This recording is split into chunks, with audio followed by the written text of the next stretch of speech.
Welcome everyone. GTA grand theft auto vice city அப்படிங்கிற game உலகம் ஃபுல்லாக இருக்கிற கேமர்ஸோட ஹார்ட்ஸில் ஒரு ஸ்பெஷல் பிளேஸை பிடிச்சிருக்குன்னு கண்டிப்பாக நம்ம சொல்லலாம். பட் எப்படி இந்த க்ரைம் நடக்கிற வைப்ரண்ட்டான சிட்டி ஆரிஜின் ஆச்சுன்னு இன்றைக்கி பற்றி யோசிச்சிருக்கீங்களா? எப்படி ராக் ஸ்டார் கேம்ஸ் அப்படிங்கிற கம்பெனி ஓப்பன் வேர்ல்ட் செட்டிங்ஸ், அதாவது ஒரு கேம் நடக்கிற அந்த வேர்ல்டில் அந்த மெயின் கேரக்டர் அந்த வேர்ல்டில் எங்கே வேணாலும் போகலாம், எந்த வெஹிக்கிள் வேணாலும் யூஸ் பண்ணிக்கலாம் அப்படின்னு ஒரு ஃப்ரீடம் இருக்கும். ஸோ அப்படி ஒரு ஃபீச்சர் இருக்கிற ஒரு கேமை தான் ஓப்பன் வேர்ல்ட் செட்டிங்ஸ் அப்படின்னு சொல்லுவாங்க. ஸோ அப்படி அந்த ஓப்பன் வேர்ல்ட் செட்டிங்ஸில் ஒரு கோட் கேமாக இருக்கக்கூடிய இந்த ஜிடிஏ வைஸ் சிட்டி கேமை பற்றி தான் இந்த வீடியோவில் நம்ம பார்க்க போகிறோம். வாங்க வீடியோக்குள்ளே போகலாம். வைஸ் சிட்டியோட இன்ஸ்பிரேஷனே 1980s இருந்த மியாமி சிட்டி தான். யூஎஸ்ஏவில் இருக்கிற மியாமி சிட்டி அதோட நைட் லைஃப்காகவும் பீச்சஸ்க்காகவும் ரொம்பவே ஃபேமஸ். பட் அங்கே ஃபேமஸாக இருந்த இன்னொரு விஷயம் அங்கே நடக்கிற crime. 80s Miami city drug business and cocaine smuggling இது ரெண்டுமே நடக்கிற ஒரு ஹாட்ஸ்பாட்டாகவே மாறிடுச்சு.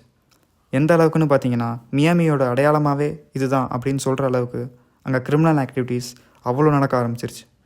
அண்ட் மியாமி சிட்டி மட்டும் இல்லாமல் ஸ்கார்ஃபேஸ்ன்ற மூவியாக இருக்கட்டும் அண்ட் மியாமி வைஸ் அப்படிங்கிற வெப் சீரிஸ் இதெல்லாம் தான் வைஸ் சிட்டியோட மெயின் இன்ஸ்பிரேஷனாகவே இருந்தது.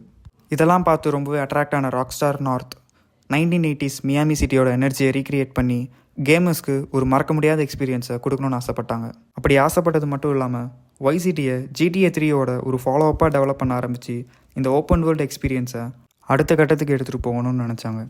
பட் வைஸ் சிட்டி மாதிரி ஒரு வைப்ரண்ட்டான சிட்டியை க்ரியேட் பண்ணுறதுக்கான ஒரு பாத் அவங்களுக்கு அவ்வளோ ஈஸியாக இல்லை.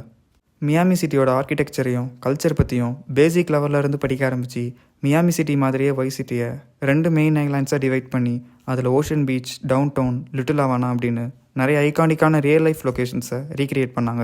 இந்த லொக்கேஷன்ஸ் மட்டும் இல்லாமல் வைஸ் சிட்டி நமக்கு கேமிங்கில் ரொம்பவே மெமரபிளான ஒரு ப்ரோட்டகனிஸ்டான டாம் வெர்சிட்டி அப்படிங்கிற கேரக்டரை ரே லொயோட்டாவோட வாய்ஸில் இன்ட்ரடியூஸ் பண்ணிச்சு. ஜிடிஏ 3யோட சைலண்ட்டான ப்ரோட்டகனிஸ்ட் மாதிரி இல்லாமல் டாமி வெர்சிட்டிக்குன்னு ஒரு யூனிக்கான வாய்ஸ் பர்சனாலிட்டியோட சேர்த்து க்ரைம் நடக்கிற இந்த வைஸ் சிட்டியோட அண்டர்வேர்ல்டு கிங்காக மாறணும் அப்படின்னு ஒரு ஆம்பிஷியஸான கோலும் இருந்தது. டாமியோட கேரக்டருக்கும் நான் ஸ்டார்டிங்லேயே சொன்ன ஸ்கார்ஃபேஸ் படத்தோட மெயின் கேரக்டருக்கும் நிறைய சிமிலாரிட்டிஸ் இருக்கும். ஸ்கார்ஃபேஸ் படத்தை பார்த்து இன்ஸ்பயர் ஆகி தான் டாமி கேரக்டர் டிசைன் பண்ணியிருக்காங்கன்னு ஸ்கார்ஃபேஸ் படம் பார்த்த எல்லாருக்குமே நல்லா தெரியும். வைஸ் சிட்டியில் இதை விட ஹைலைட்டான விஷயமா நிறைய பேருக்கு இருந்தது வைஸ் சிட்டியோட சவுண்ட் ட்ராக் தான். சாங்ஸில் பாப், ராக், ஃபங்க்னு ஏகப்பட்ட ஜான்ராவில் 100க்கும் அதிகமான சாங்ஸ்க்கு ரைட்ஸ் வாங்கி அதை வைஸ் சிட்டியில் ஆட் பண்ணி ஒரு மறக்க முடியாத எக்ஸ்பீரியன்ஸை நமக்கு கொடுத்தாங்க. 2002 லான்ச் பண்ண இந்த வைஸ் சிட்டி கேம் 10 மில்லியன் காப்பீஸ்க்கு மேலே சோல்ட் ஆகி ஒரு இன்ஸ்டன்ட் ஹிட்டாக மாறிச்சு. இதுக்கப்புறம் இந்த ஜிடிஏ கேம்ஸ்க்கு ஒரு பெரிய எக்ஸ்பெக்டேஷனை செட் பண்ணுற மாதிரி மட்டும் இல்லாமல் ஓப்பன் வேர்ல்டு கேமிங்கே ரீடிஃபைன் பண்ணுற மாதிரி வைஸ் சிட்டியோட இம்பேக்ட் இருந்தது. இன்றைக்கி வரைக்குமே வைஸ் சிட்டி உலகம் ஃபுல்லாக இருக்கிற கேமர்ஸை இன்ஸ்பயர் பண்ணிட்டு தான் இருக்குது. இதை பற்றி தான் இந்த வீடியோவில் நான் பேசணும்னு நினச்சேன்.